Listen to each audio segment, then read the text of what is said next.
Imagine you have a deck of 52 cards, all of which are in order.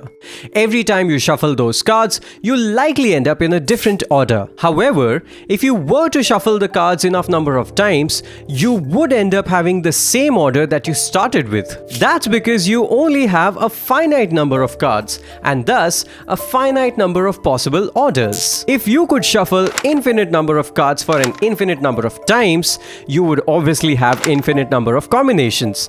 Interestingly, you also can apply the same logic to the entire universe. When you put like quantum physics and general relativity and you try to come up with some bigger understanding, deeper understanding, you get a multiverse. I was holding her and I said, "Sophia, I love you more than anything in the universe."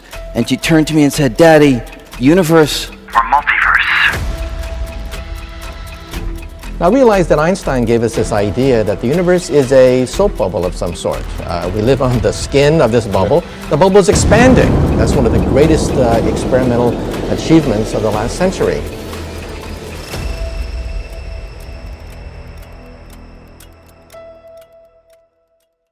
All forms of matter and the way they interact with each other is like a deck of cards, in which there is only a finite number of ways that matter can rearrange itself. Eventually, identical patterns will arise if you travel far enough. You can think of our observable universe as a particular combination of matter, and if our universe is infinite, then that particular combination will eventually repeat itself. Now let's do a thought experiment.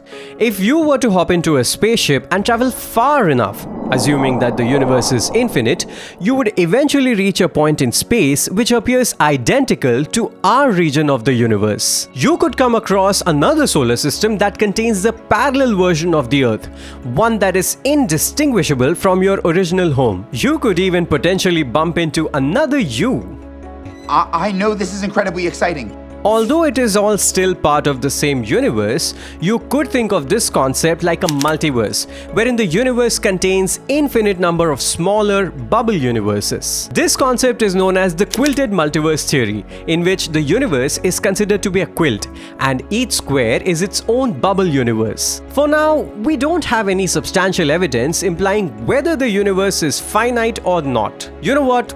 The universe doesn't necessarily need to be infinite in size for there to be bubble universes either. Rather, the universe has to be just big enough for there to be some other bubbles. Interestingly, if the universe is infinite, there would be infinite number of every possible combination of the universe. That means there would be infinite number of universes just like this, and many in which the dinosaurs never perished. Any possible variation of reality that you can think of can exist in the Quilted Multiverse, and there would be infinite versions of itself across space. Unfortunately, it would be impossible to actually visit another bubble universe. The distance to even the nearest bubble would be so vast that no technology could possibly cover it, no matter how advanced it is. Furthermore, the rate at which the universe expands is accelerating, which is increasing the distance to the bubbles. So there's no way of traveling beyond a certain point. So what are your thoughts about the multiverse theory? And would you be interested in meeting the other you?